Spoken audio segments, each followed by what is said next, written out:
పల్నాడు జిల్లా కలెక్టర్ గారి దృష్టికి అర్జీ ఇవ్వడం జరిగింది.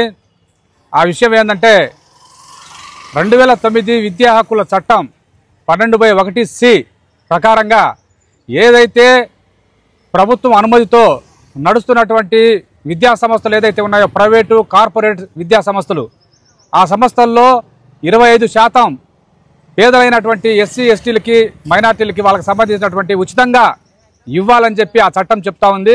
ఆ చట్ట ప్రకారంగా ఇవ్వకుండా ఇక్కడ ఉన్నటువంటి కార్పొరేటు ప్రైవేటు స్కూలు విద్యా యజమానులు ఇచ్చినట్టుగా డ్రామా ఆడుతూ ఉన్నారు. వాళ్ళకి న్యాయం జరగట్లేదని చెప్పి మరి గత సంవత్సరం కూడా ఇవ్వాలని చెప్పి మేము డిమాండ్ చేసి స్కూల్లో పర్యవేక్షణ చేసినప్పటికి కూడా చాలామంది ఇవ్వలేదని చెప్పారు. ఇవ్వమని చెప్పినా కూడా మరి విద్యాశాఖ వాళ్ళు కూడా మాట్లాడుకొని దీన్ని బయటికి రాకుండా చేస్తున్నటువంటి పరిస్థితి ఉంది. కనుక ఈ విద్యా సంవత్సరం మొదలు కాబోతుంది కాబట్టి ఇప్పుడు ఆల్రెడీ నోటిఫికేషన్ వేశారు.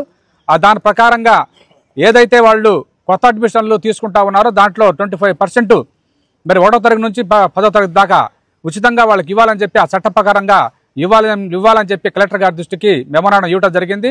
దాంట్లో భాగంగానే డియూ గారిని మేడం గారిని పిలిచి ఇది పకడ్బందీగా అమలు చేయాలని చెప్పి, ఎవరైతే అమలు చేయరో వాళ్ళకి సంబంధించిన వివరాలు ఇవ్వాలని చెప్పి ఆ స్కూల్ని అనుమతి రద్దు చేస్తాం, స్కూల్ని సీల్ చేస్తామని చెప్పి కూడా కలెక్టర్ గారు ఆదేశాలు ఇవ్వడం జరిగింది. దాని ప్రకారం చేయకపోతే మాత్రం ప్రజా సంఘాలుగా ఆంధ్రప్రదేశ్ గిరిజన సంఘం, దళిత సంఘం అలాగే ప్రజా సంఘాలుగా పోరాటం ఉధృతం చేస్తామని చెప్పి మేము ప్రభుత్వానికి తెలియజేస్తా ఉన్నాం.